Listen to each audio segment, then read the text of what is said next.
Hello, everybody, and welcome back to mufcMPB here on YouTube. My name is Brooks, and today is Sunday, the 14th of April. Now, I'm just going to start off by saying, what the hell were we watching yesterday? The match against Bournemouth, it was obviously 2-2. There isn't really so much to say anymore. I wasn't shocked. I was annoyed. Obviously, I was upset. I was happy when we got back in the game. I was happy when we got the equaliser. But in the back of my mind, maybe a year ago, I would have thought, yeah, we're back in this game. We're going to win this game. But yesterday, I thought we're back in this game. We might win this match, but it doesn't look like we're going to. We could, Rashford or Fernandes could slap a shot from 30 yards and it flies in. That could happen. But that, to me, felt like the only way that we would go on and win that game. And that just isn't good enough. And I think I'm still not 100% made up. I haven't 100% come to a conclusion in my mind on what I would want there to be next season, who I want to be in charge next season.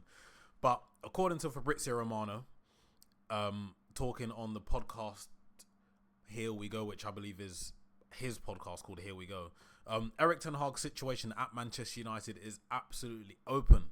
Results between now and the end of the season is going to be important for him to save his job. Now, I wouldn't think this is a surprise to anybody, because whenever a new owner comes in, whenever managers, coming towards the end of the season, start to falter a little bit, it's always going to be a case of if they do well and if they, win all the games until the end of the season, then they're probably going to be here next season.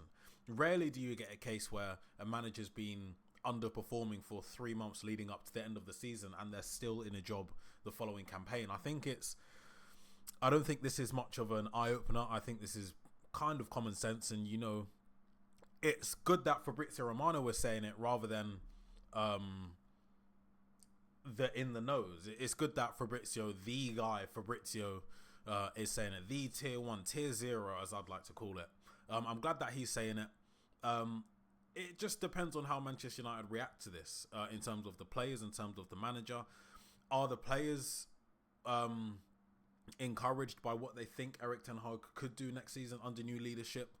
Or have they already made up their mind as they've done before, or as we allege that they've done before? Many times we've been in this situation where Louis van Gaal, he did win the FA Cup and still got the sack. So even if Erik ten Hag does win the FA Cup, there could still be a chance that he does get sacked, trophy or not.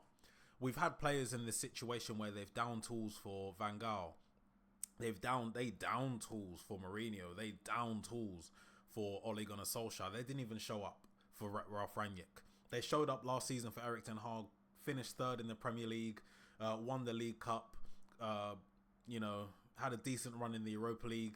And this season was last season was meant to be the springboard, the platform for this one. But it just seems like something must have happened. Something clicked or unclicked somewhere.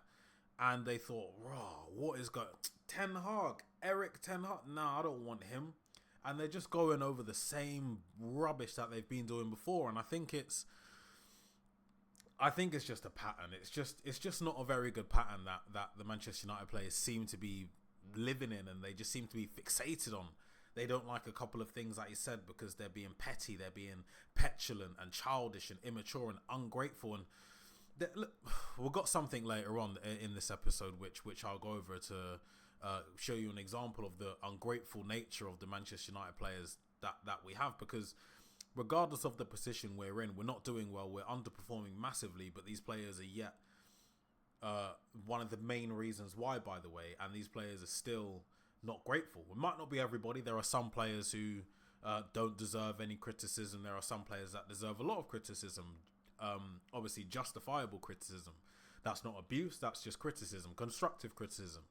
But it's just annoying. It's very, very annoying. And I know earlier on in the week, or it might have even been last week, we spoke about Thiago Motta. And in that discussion and in the reports last week, it was said that Juventus had a deal in principle to have Thiago Motta as their manager for the next season.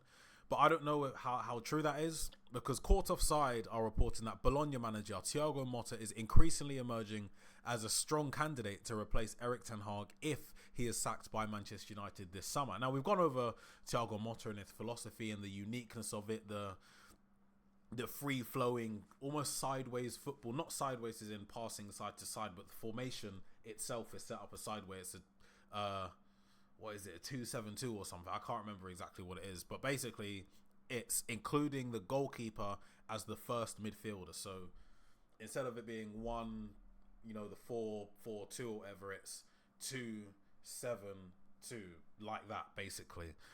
It would be interesting. I've done a little bit of watching on Thiago Motta's Bologna side. I believe they're fourth, or the last time I checked a couple of days ago, they were fourth in Serie A, or fifth. Basically, they will be qualifying for the Champions League next season if they hold their space. He's a good manager. He's up and coming. I think this is his first professional job. However, I did say the one main concern I'd have with Thiago Motta is the fact that he hasn't been at a massive club. And when I say massive club, I don't mean like an Everton, because Everton is a massive club. I don't mean like I don't know. I don't mean like a Leipzig. I guess Leipzig is a massive club now. I mean like a Manchester United. Manchester United is a gargantuan club. It is the biggest, if not the second biggest, if not the biggest club in the world, on par or just behind Real Madrid. I believe that Thiago Motta, he's doing very well at Bologna. He's showcasing his talents to the world. He's letting everybody know that, yeah, God, I'm here. Like, this is my philosophy and it's working. It's working very well. But it's at Bologna where their expectations aren't to qualify for the Champions League. Their expectations aren't to be challenging for the league. It's not what Manchester United are trying to do. At the moment, of course, Manchester United's expectations aren't to win the league. They're not to be winning the Champions League. It's not that. We have to be reasonable. But at the same time, we have to get in a manager who's been there and done it, so they know how to get across the line. They know how to get that final dip over the 100-meter line so that they win the race. We need someone with a little bit of experience there. And I know some people will say, Erik ten Hag, he was in the Eredivisie, it's piss easy over there. It's not.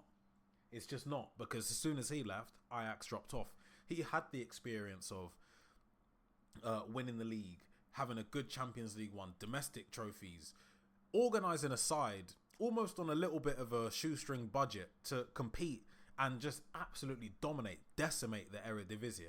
And he did it. He earned the Manchester United job and he earned his second season at Manchester United. He hasn't really earned his third season. However, there are mitigating circumstances. 57 injuries Manchester United have had. 57 injuries Manchester United have had this season. However, it could be 56 because of this. Yesterday, MPB reported Antony has not travelled with the Manchester United squad to face Bournemouth. The update on this piece of information was Antony is not injured, because that was the assumption that was going around. That was the it was the assumption that was going around as to why he wasn't in the squad. Antony is not injured. He was left out of the squad today in part due to disagreements over playing time when he feels he deserves to start. That's the type of sarcastic applause you get that a referee gets, and that's the type of booking I'd receive, because what is he talking about? Antony, I believe, has been playing well recently. I believe, he obviously scored the equalizer in the Liverpool game. He got the assist in the Chelsea game. But he is the last person to have any complaints about not playing when he feels he deserves to play. You've got Ahmad there. You had Pellistri there. You had Garnacho there. You had Sancho. You had four wingers who were all trying to play right wing, by the way. All of them were trying to play right wing over Antony for the longest. Look, when a player comes to Manchester United, I have expectations. I do my research, whether that be highlights, whether that be watching full matches, whether that be reading, finding out different opinions, trying to get the general consensus of a player. The feelings on Antony were, yes, he's overpriced, but that's out of my hands. That doesn't really change the way a player should play. Yes, he's a good player. Yes, he's a fun, skillful guy who's, what he showed at Ajax was he'll take players on. He'll always have some sort of an end product, whether it be goal, assist, or just an attempt. But he came to Manchester United, scored 3 and 3, and then it just went. It absolutely went. And then he just wouldn't get dropped. And that was because what you had from Erik ten Hag was someone there who's worked with him before and knows the quality that he can bring to the side. He understands the defensive work that he does and the defensive duties that he fulfills and helps the right back out with. But going forward, it just wasn't clicking. And that's fine. That's fine. When you have the effort there, when you have the want to succeed there, you're probably going to start. And he was starting and it just wasn't working. And then eventually he did get dropped, rightly so. Just so happens that Rashford, Højlund and Garnacho formed the front three that we probably thought Rashford, Martial and Anthony would form last season. It was cohesive. It was free flowing. We were scoring goals. We were creating a lot more chances and we were winning games. Of course, then we picked up injuries, blah, blah, blah. Anthony came back in the side. He kind of creeped his way back into the side, a few substitute appearances. But for him to be saying or disagreeing with the fact that, and then not showing up, or not making himself available for the match, which is what I think has happened. I don't know if he got dropped by Ten Hag because of this, or he just decided on himself not to show up because of this. I don't know which one it is.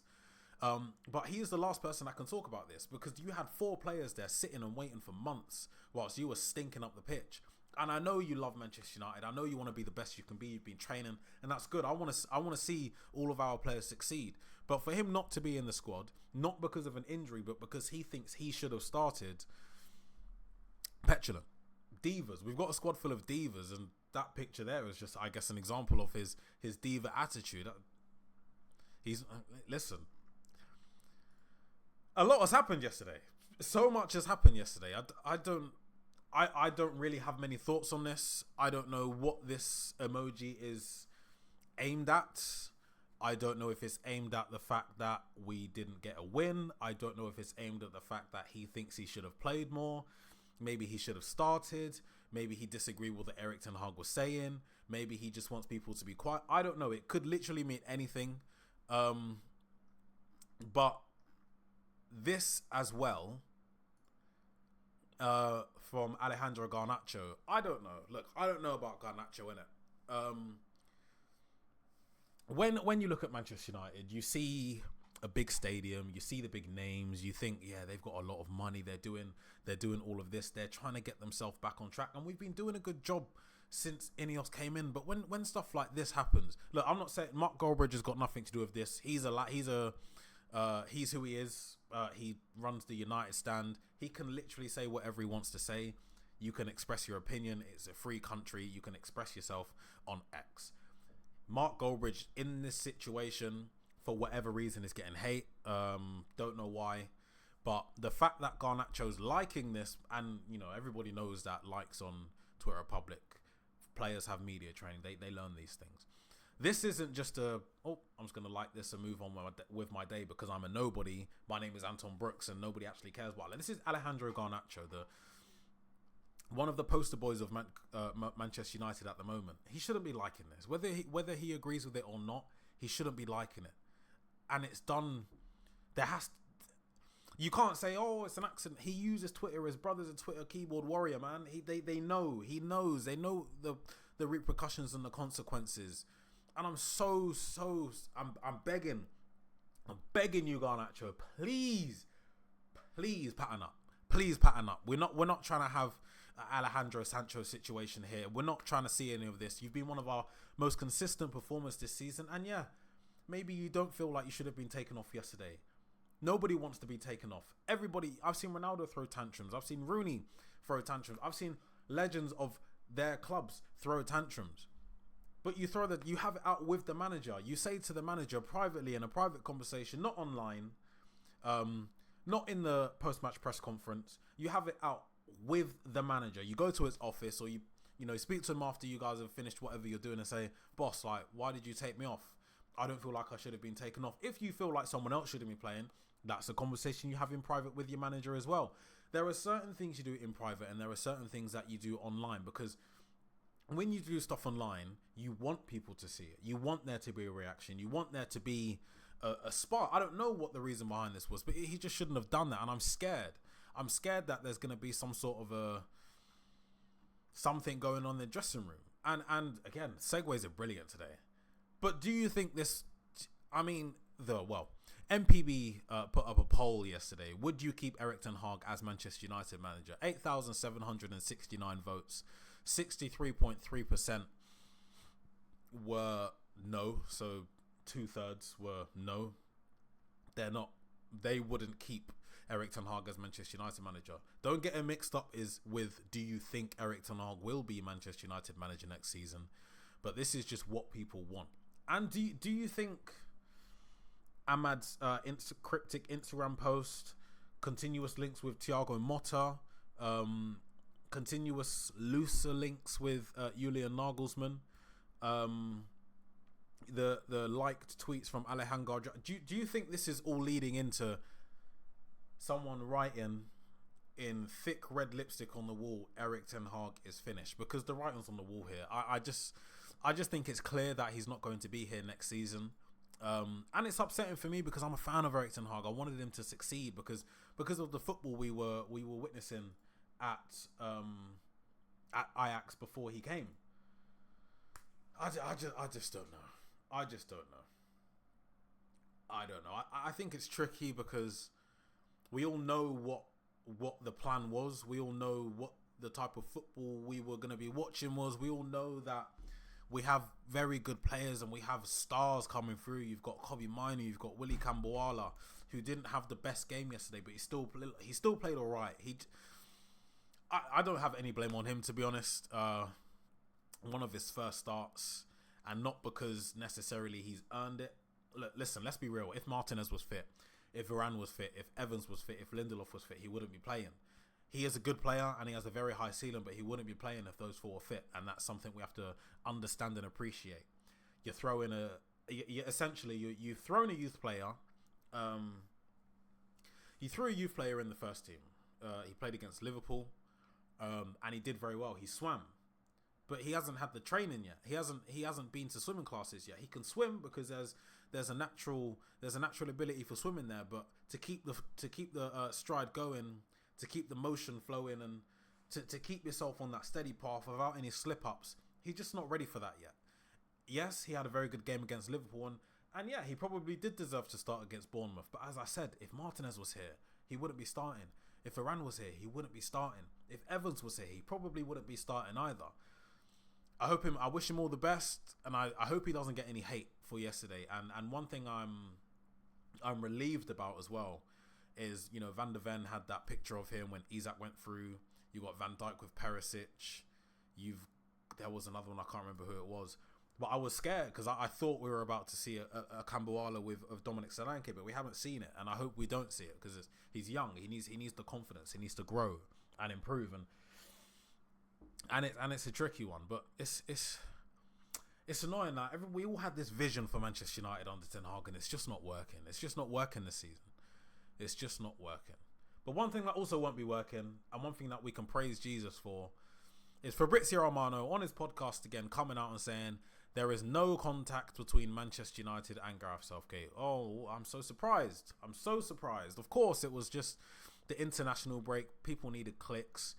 Journalists wanted to be writing stuff and doing all of this. I wasn't ever really worried about that, to be honest, to be perfectly honest with you.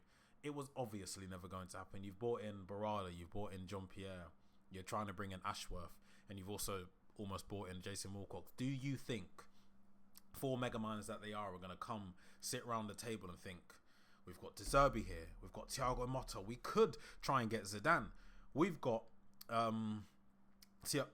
I just say Thiago Motta? We've got Julian Nagelsmann, that's Thomas Tuchel, we could keep Ten Hag. Nah, let's go and get Gareth Southgate. It was obviously never going to happen. So if you were scared by that, fix up, because that's just silly. Guys, let me know in the comment section down below. Would you take Thiago Motta? Also, let me know what you think of this, because I don't really know what to think of it. Some people commenting here, civil war in the dressing room. Ten Hag has lost the dressing room. Garnacho versus Ahmed civil war. Do you think they're fighting over the right wing spot? All they love is headlines. That could be another thing. Football players now are more than just footballers. They're celebrities, they're influencers, they're personalities, and they have an online presence that they need to uphold and maintain. They have a fan base. Every footballer has their own individual fan base, no matter how niche it is. You have fan bases for Dan Burns.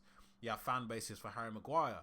You have fan bases for Munoz, the Crystal Palace right back. Every footballer has their own fan base. They have to keep some sort of online visibility there, and this could just be something. I don't know. It could just be something to keep people talking about Manchester United, take the attention away from Erik ten Hag, or try and take the... I don't know. It could literally be anything. But let me know in the comment section down below what you think of this cryptic post from Amad Diallo. Also, let me know, not this question, but do you think Erik ten Hag will be Manchester United manager next season? Not would you like, but do you think Erik ten Hag will be Manchester United manager next season? Make sure you do leave a like on the video, as well as hit the subscribe button. If you want to keep up to date with all the latest Manchester United news and transfer news, make sure to follow at mufcMPB over on X, as well as myself and the other presenters. All of our links will be in the description down below. I will see you guys, I believe, on Wednesday for my next show.